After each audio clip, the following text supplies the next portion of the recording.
Hello once again, welcome back to Herd Immunity News. It's a great pleasure of mine to welcome Mr. Godfrey Bloom back onto our channel. Thanks to Godfrey for making the time. He's a very busy man and a man in demand for his expertise in so many subjects. Godfrey is a former MEP with UKIP. He's also an expert in finance. He has one of the best websites in the UK, a comprehensive website that covers all your needs, looking at medical, financial, political, geopolitical, and military. But without further ado, can I just say, Mr. Godfrey Bloom, how are you, sir? I'm very well, thank you very much. Thank you for inviting me on. Well, it's always great to have you back on, and there's never a shortage of areas to talk about when we look at crisis throughout the United Kingdom and the West. But first, I want to get your thoughts on this new push that's come out from Keir Starmer and his Labour regime for digital ID. Now, this comes on the back of the Nvidia investment of £2 billion into the UK, looking at setting up in the major cities like London, Manchester, and moving into Birmingham, looking at setting up what can only be described as a dystopian outlook for the rest of the UK in which we're controlled. Every aspect of our life is controlled. Is it the social credit score that we all feared, Godfrey? Is this what the new push is, or is it just a desperation from Starmer and his Stasi to cover his plethora of misgivings? Well, it's global, of course. It's global by the World Economic Forum. It's part of the whole system of control of the citizen, and that is the way that it's going. In order for total control, you have to have total surveillance.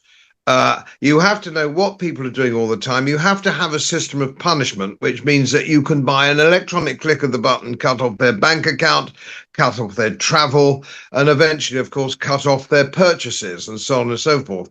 So it gives you total and utter control. And it's been thus, of course, whether the Soviet Union system, the Soviet system, whether it was pre-war, the Nazi system, without control of everything, you can't make the type of government that you want work. And there's all sorts of systems now. Basically speaking, if if the people of this country or other countries which are under pressure for this don't want it, they can't do it. All you need to do is everybody needs to do watching this clip is simply don't comply. And if they say, oh, yes, I know, but what about my bank account and what about my shopping and what about this, that, and the other? You have to actually grow a spine. You have to say no. And if everybody says no, if millions of us say no, it can't be enforced. But it does need a certain amount of personal commitment. I was thinking, and we've done this show many times, I was thinking a few years ago, I didn't think that it was possible for people. I thought everybody was asleep. Everybody's fast asleep. But we had this big Unite march 2 weeks ago where there was over 1 million people out. Don't believe the BBC or Yeah. Sky and all the rest of it. It was over 1 million. Mm. And so we know that. And it was people actually coming to the fore, ordinary people, ordinary members of our society who don't normally go on marches, who went from all over the country to go on this march. And I had friends who went down from Yorkshire. It's an expensive, long trip to kind of do that kind of thing for ordinary people. And they felt strong enough to do it. So when it comes to the organization that they find, they won't be able to get it through, in my view, because Starmer and this government in the United Kingdom are so desperately unpopular. It will draw people together. There's only one good thing about Keir Starmer. He has drawn everybody together. Even traditional Labour voters are hostile to him and all he stands for. So I would argue probably it ain't going to happen. I think you're right there. If I was a betting man, I would say to look at the COVID vaccine passport and the unity that we found through that and the loopholes within that whole system. Eventually, people got the message because there was enough of us all throughout that period, that horrible COVID era. You were one of the loudest voices on this because you've got the balls, you've got the moxie, the chutzpah, whatever you want to call it, And I think there's a kind of softening now of the infighting between, say, for example, what Ben Habib is doing in advance, what Rupert Lowe's doing, and what the Reform Party are doing. There does seem to be a bit of a softening now because of the state of the country. Would you say that's fair, or am I dreaming? Well, certainly at the ballot box, Reform are leading the charge, as it were. Um, and of course, we need to, that wonderful city expression, don't confuse brains with a bull market. Mhm. Everybody hates this government. Everybody hates the Conservative Party because of their great betrayal in every way. Yeah. So Reform are riding high, but we don't know yet. It Mhm. could be they're riding very high because they're the best of a bad job. And if you look at the turnouts in by-elections and so on and so forth, um, they're not winning. They're winning comfortably when they win. That's true, Reform. But one of the problems is, of course, they're not winning on big turnouts. Mhm. We should be getting, if you look at numbers, and I'm a number cruncher, that's what I do for a living. They should be 60% turnouts with Reform winning. It should be 60% on a turnout of that nature, which means that everybody's waking up and everybody wants to get rid of this government. That's not happening at the moment. We're Mhm. still in their local by-elections, their local government by-elections, which nobody bothers with very much anyway. So it's not easy. It's not easy, and of course there are people who are disenchanted with what is. We don't quite know where we are with Reform, insofar as that we're not quite sure what they stand for. We thought we knew what they stood for. And then Nigel was trimming a little bit on his attitude to immigration, and the leadership was trimming a bit to its attitude. It was going to be right, bung them all home, turn them all round, and sod everybody else. And they sort of backed off that. They backed off that quite heavily. Now they're back on that because of Ben Habib's party and Mhm. Rupert Lowe have come forward, and they've said no equivocation, no trimming. So we're not quite sure where we are. There is a strong feeling that Reform are controlled opposition. Mhm. Why are they bringing in so many Conservatives? If Conservatives are joining Reform, and they are, Yes. what is that telling us? It means it's telling us that journeyman politicians want to save their seat because they know they'll be kicked out at the next election. So they change the label on their forehead from Conservative to Reform. I might need a bit of persuading at the moment. Hope I'm wrong. I hope I am wrong.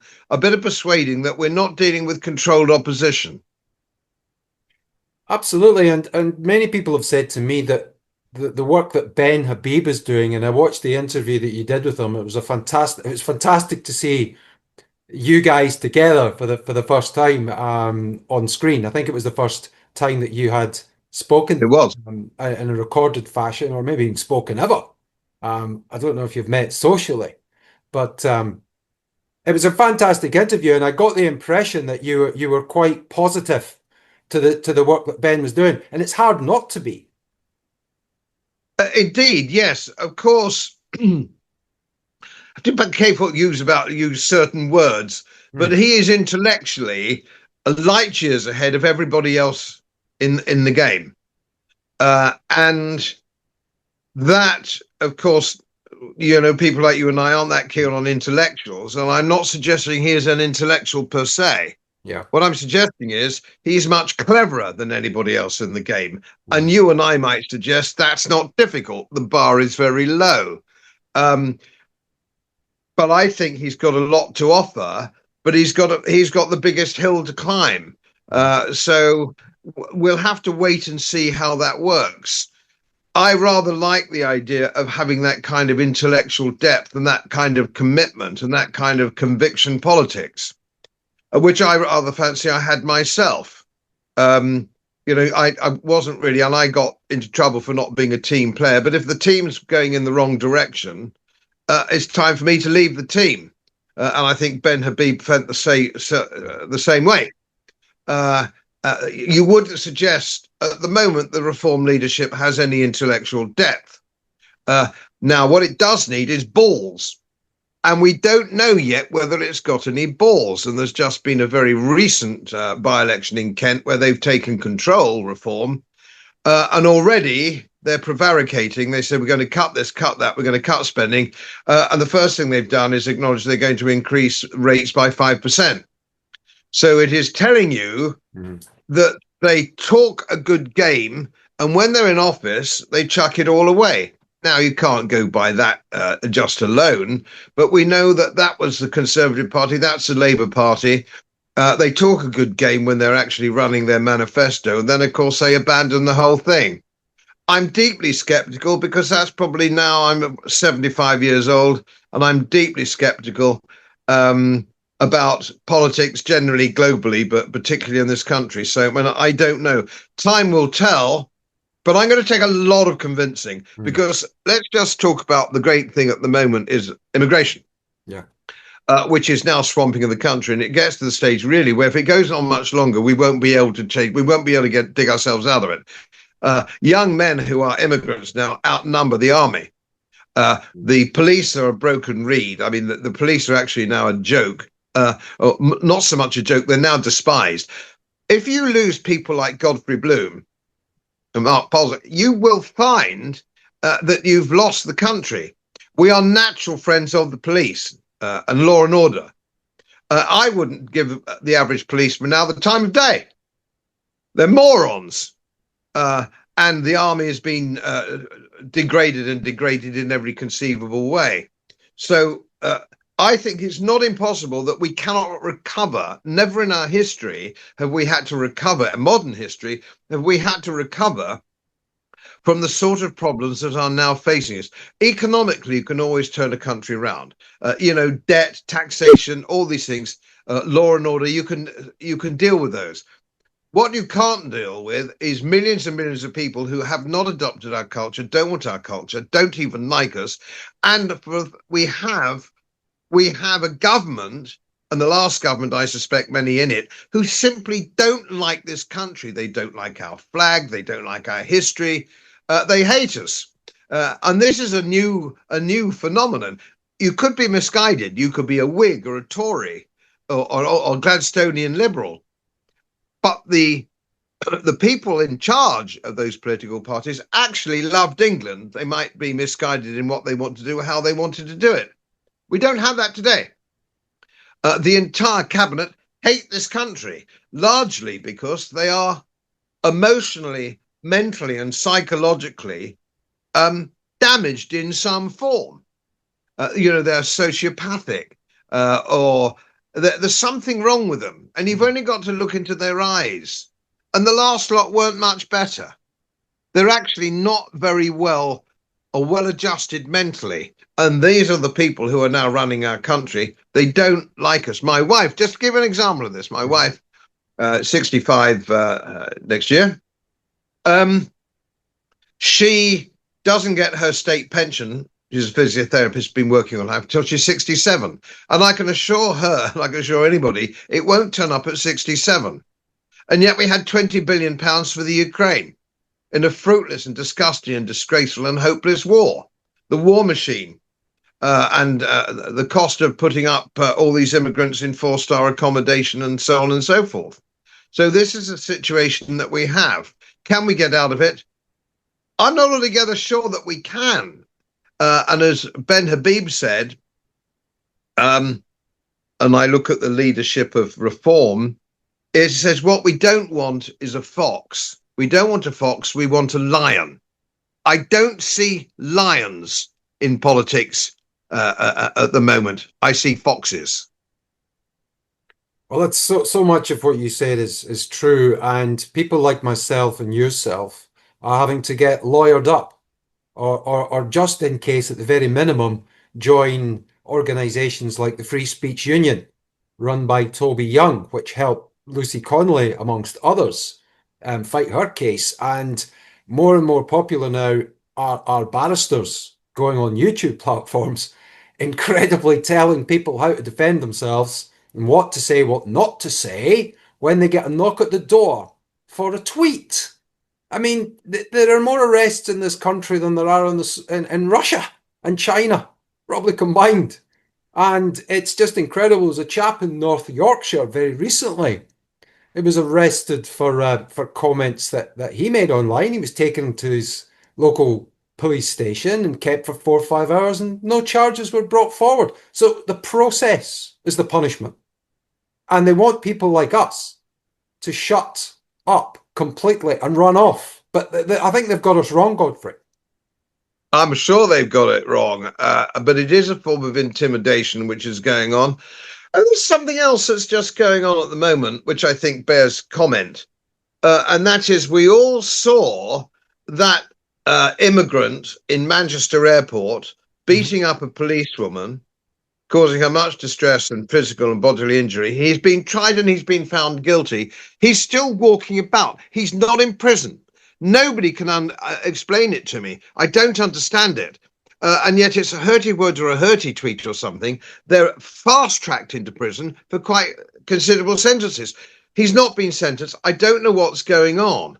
And if I have to tell you that if that young policewoman was my daughter, I'd find the bugger myself.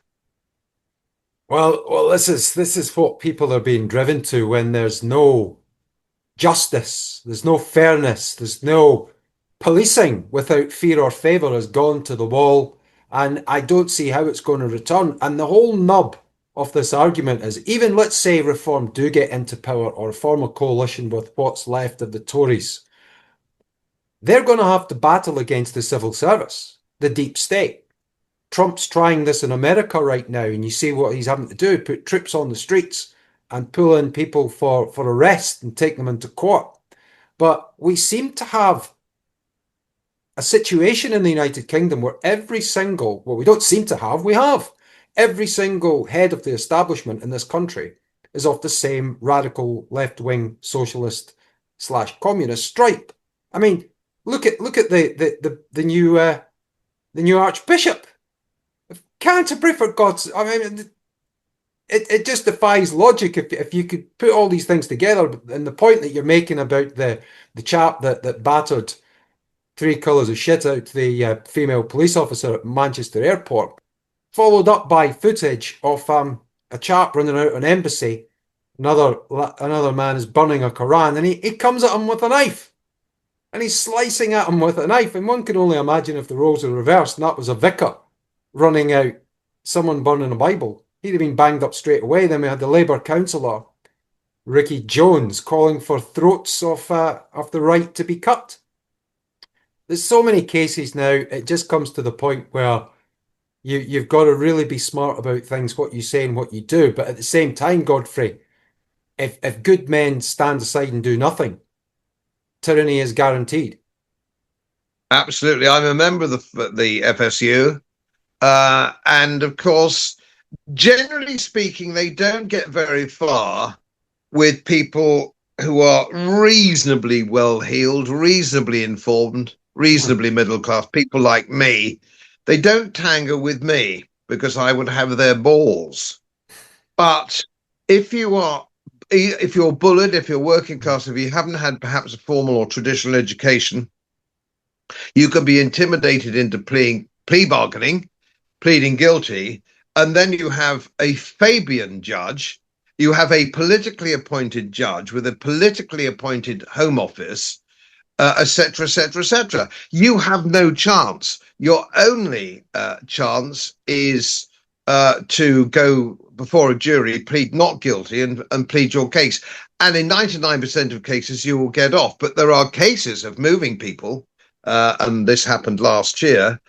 They moved somebody, he was a UKIP member, who lived in a community where you would have had 12 good men and true on a jury, and they scooped him up and they moved into somewhere like Birmingham or wherever it was, where you could guarantee there wasn't a single British-born juror on that. And of course, he was accordingly found guilty. So we have lost the whole thing. And of course, if you look at and if you look at my Ben Habib interview, which you did, anybody who didn't catch it, it's worth a look. Um, what we have to do is we have to go through the entire civil service and the entire judiciary. If you have been either are now or have been a member of the Fabian Society, you must be sacked. Mm. And this brings us back, does it not, to do we need a lion or a fox? I don't believe we have anybody at the moment liable to become prime minister who is prepared to sit down and go through every damn civil servant or every damn jurist or everybody to say to take it away from them and say, no, I'm sorry, you cannot continue in this role. And of course, Liz Truss said the same thing when she was interviewed a little while ago. Yeah. She said it doesn't matter who you vote for, there's nothing that can be done because you are fighting a hostile civil service. And we all know, for those of us who used to enjoy Yes Minister years ago in the 80s, which ought to come back, everybody, if you haven't watched it, if you're young and haven't watched it, you'll find out how we are government. And they were the establishment, Sir Humphrey was the establishment. They're impossible to shift, and now they're politicized, party politicized, if you will, which they weren't then. They were just civil servants who didn't want to play ball. That's not quite the same thing. You have people who are actively hostile, and that needs to be addressed. You need a form of moral courage as a prime minister to do that. I don't see it at the moment. No, you're right. And the people are going to have to play their part. Obviously, peacefully, you and I are never going to publicly condone any acts of violence or especially against the police. But you're seeing more and more communities, even in Scotland now. I'm not far from where I was born. You're seeing people outside migrant hotels that have housed rapists. Now, the particular story I'm thinking of was a hotel in Falkirk in Scotland, Stirlingshire, that housed a migrant who raped a 15-year-old girl up the high street. Now, on the back of that, there was freedom information requests put to find out where this character was from. And there were closed courts and there were restrictions placed to protect him. And the narrative goes, Godfrey, and this happens so many times, that they don't want to start up racial tensions. But excuse me, if your children are being raped by these people, it's only natural that there's going to be resistance against their very existence in our country. Well, absolutely. And if we look historically at things, certainly, it's an interesting thing where one does not advocate violence because that's not really what I want, and that's not. But you have to look at what works. Sadly, now if you think of the poll tax riots, there was only about 10,000 rioters at a time, but they turned over cars and they set fire to things, and the poll tax disappeared almost immediately. The same thing with the protests in Liverpool. There was nearly 500,000 people on the countryside alliance marches and stuff like that who picked up all their litter. There was no violence whatsoever, and the government took no notice. It seems to me, and you go back to the Gordon riots, can't you? You can go, it doesn't matter how far back in history you go. It seems to me that unless you burn things down and turn over cars, unless you are violent, you don't get anywhere. And I think that's appalling in a supposedly democratic society. We should be able to get ourselves out of a hole at the ballot box. But if you usurp the judicial procedure, if you usurp the principles of English law, the civil service, and the political ethos and dynamic of the country, where do you go if it's not violent? Where do you go? I'm not advocating violence. I just like somebody out there to tell me, what do you do? Godfrey, you've said it before many times in interviews that we've done that the army will only go to the barricades on an empty stomach. And you're absolutely right. Things have to get so bad. For example, youngsters being raped. Now it's on your doorstep. Scotland was the first country to call everyone from UKIP, in which I was a member, you were a member. We were all xenophobic racists. But now it's on their door. It's immediacy. Now they can see it for themselves. And they were outside there, Godfrey, with their saltires. There were SNP voters outside there. It's now breaking the political divide. The parties are all merging now, and it's into a survivalist. The other we clipped a chap from Talk Sport. He's a soccer pundit, so you probably don't even know who he is. Simon Jordan. He's not into rugby or cricket, but he's Michelle Dewberry's other half, entrepreneur, and he stuck his head above the parapet and had a great old go at Gary Neville, and Gary Neville obviously for attacking white working class middle aged men and for raising Union Jacks. And Jordan jumped in and actually defended those that are feeling under threat, whether it be NHS services, whether it be their daughters on the street, whether it be through stabbings in the Jewish community or the Christian community.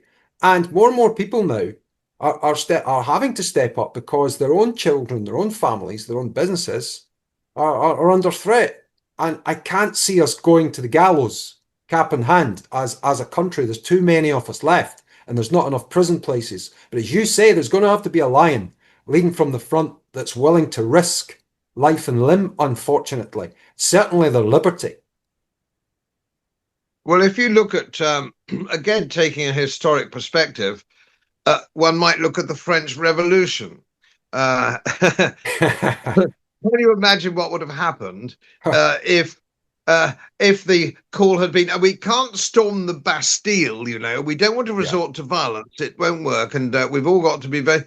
If you're going to have a revolution, I'm very, very sorry. So, for example, if you know there's a 15-year-old girl or been raped, and you know, and nobody's going to do anything about it, the law's not going to do anything about it. And if he's being protected, and we know this guy, as we mentioned earlier, who hasn't been sent to prison, although he beat up a policeman on camera, it does beg the question: if they're living in a hotel in your town, what alternative is there to burning the hotel down? And I'm not advocating No. burning the hotel. I say somebody in government or in the judiciary, tell me, what are you going to offer the indigenous population if you are suspending your own principles of English law?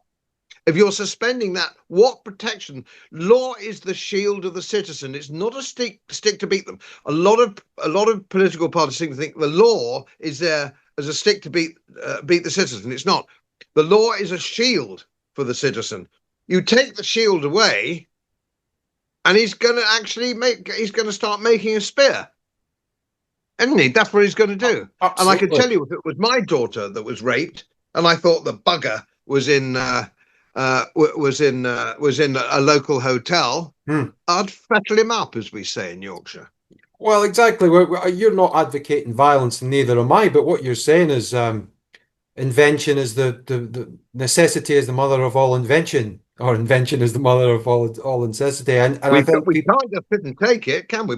As citizens, British citizens, we should, and because it's not just anything to do with colour no, or race or absolutely. religion. Yeah. If you had a leader of the Sikh community on your program, he would agree with absolutely everything I've said. And also, I saw somebody on TV, I think it was GB News, or I can't remember who it was. I don't often watch the news because it's rubbish. Yes. Saying, "Oh, some of these people don't know any better. They behave in this way because they don't know any better." Now, I can tell you, I've been all over the world. I've been many times to the Indian subcontinent. I've been many, many times to Africa. Sure. You try that. If you rape the daughter of a Hindu or a Muslim or a Sikh, they'd string you from a lamppost straight away. You don't you don't get away with it. This bit is, that's all right in their own country, is patronizing and ill-informed. They wouldn't dare do that to a neighbor in their own country. They would be instantly executed. End of. Within days. So they get away with it here because they know they can get away with it. They're not going to be prosecuted. The police aren't going to get involved in it. Or it's going to be softly. And when they can see somebody beating up a policewoman who's still walking around, what message are we sending? What message to these people are we saying? Indeed. And talking about the Unite the Kingdom march, there were so many people who hadn't been to London in months, even those people living in Kent, because they didn't feel safe. But with the numbers, they felt completely safe. It was like going back in a time machine. So some of our followers said to us, Godfrey, whether they felt safe, they felt surrounded by fellow Brits, and some were making the point about fellow Indigenous Brits. You know, rightly or wrongly, They still wanted that feeling, that warmth that they had through their kith and kin. Not saying that we're not a welcoming and warm country, but where do you draw the bloody line? I mean, London's like 30% white now. And that's a huge concern. If you look at the trajectory, you're a forecast man. You can see what's coming down the line. Well, exactly. I think what's going to happen, just moving on to that, I would see us moving into a form of gated community. Hmm. Now, I live, as you know, we have a small holding uh, in Yorkshire, and our village is about 125 souls. It's very small, small church, Hmm. Norman church. Um, we are off grid as far as you can be off grid. And I think what will happen is that people in the big cities, the professional classes, when you can do what we're doing now, having a good chat on an electronic piece of machinery. Uh, I go to London on business about once every 6 weeks so it's real and we're talking to Sure, each other real and having a pint and stuff like that. You need sure. some of that. Yeah. You can't only do Zoom and that kind of thing. But we are in a situation now. If you were a young professional man who's decided not to leave the country, because a lot of them now are leaving the country, but being driven out by tax. Yes. If you were to move up here, our local schools, our local schools, primary schools, and even secondary school, are very, very good. The state schools are quite good for the simple reason it reflects the PTA, it reflects the parents. The parents are broadly rural or small town people who have a sense of responsibility to their children, a sense of responsibility, and they are of one. Uh, so we have this situation, and I would suggest to you, if you were a hotshot barrister or a hotshot lawyer or surgeon, give you an example of surgeon, we're not that far away from Hull, which is one of the great centres Hmm. of certain types of surgery, internationally known. Internationally known. What if you're a surgeon? And I've got a couple of friends who are surgeons who live in where do they live? Windsor, for example. Hmm. So it's London. It's a Very very nice. expensive part Very of the nice. world, Yeah. and they've got a very nice place there. But if you were a surgeon with three or four kids, or two kids, say, just for example, if Mm. you came up to my part of the world, you could sell a terraced house in Fulham and buy a house with a tennis court, you know, and six bedrooms. And you Yeah. could send your children to the state school. Mhm. Let's assume that you have a screw loose. You send them to a state school, and Yeah. they're going to be amongst their peers, and the Mhm. parents are vaguely amongst your peers, Mhm. and your salary is still the same because you're a hotshot surgeon at Hull Infirmary. Why would you stay in London? Why would you stay in Birmingham? Why would you stay in these towns when you can actually walk away? Okay, I've done it. I've worked for a big city investment bank, and I got on the train first thing on on a Monday morning, and I was back on Friday night. Yeah. Uh, that worked for me. I could make it. When you're young, you can make anything work. When Sure. you're a young professional, you can make it work, and you know your wife is safe, you know your family's safe, you know your kids are all safe, and there's room probably for grandma to come and live there too. The amount of spare money you'll have in your pocket, you can buy grandma a small bungalow not far away. Why would you stay? I mean, I can't believe why Mhm. anybody puts up with this shit in the big cities. Yeah, I think a lot of it's just flash. A lot of it's to show off. A lot of it's, people want to show their shit, their expensive stuff. They want to be at the right restaurant, the Ivy. They want to be down at St. James or in the cigar club or whatever. And you can just get on the train. You can take your trip off, visit the club, and have a fine time as and when. Just dip your toe in the water. But we've only got a couple of minutes left. And I always watch your material. I'm fascinated by it. You got me into gold. You got me into. I became a gold bug like yourself. And thank you very much, sir. Thank you very much, gold. I owe you a pint at least, several pints, and a bottle of malt whiskey. We will fix that up very soon, hopefully this year. But in the last couple of minutes that we've got together, or the last minute or so, where do you see gold going? And I've heard some of your experts that you've had on about the revaluation of gold. I know it's very difficult to say in a minute, but what odds would you give on a revaluation of gold in the next couple of years? I think it will be self-fulfilling. And the one thing that we must always remember is that gold is not going up. Paper money is going down and the dollar's going down. And this is what, if we don't remember this, the euro's going down. It's not, it looks like gold's going up. It's not. It's just, and I've said it many times, a gold sovereign will buy you today what it did 100 years ago, and it will buy you the same in 100 years' time. It's a store of wealth, not an investment, a store of wealth. And I think since we last spoke, my, I think my website has been authenticated as the largest independent website on gold in the United Kingdom, which is funny. It's actually, it started at the back of the garage kind of thing, you know what I mean, Yeah. 10 years ago. And now it's absolutely monster. And I bring good people on. You can find anything, anybody watching this clip, anything you want to know is on that website. It does reward concentration, a bit of hard work, a little bit of effort. You know, Yeah. you need to get into it and concentrate. Give yourself a few hours on a Sunday morning to sit down and read it all up. You did not need to be brilliant. People say, "Oh, Godfrey, thanks very much," and it's very kind of you. And lots of people have said, "Thank you very much." You really didn't need to be very smart. I'm Yeah. not very smart. All you need to do is look at what's going on around you and make your own decision. It's a no-brainer. Gold sovereigns, or it's got to be coin of the realm, not bullion, Yes. coin of the realm. Otherwise, somebody would come and get it from you. It's coin of Yes. the realm in the United Kingdom, uh, uh, and that is the game.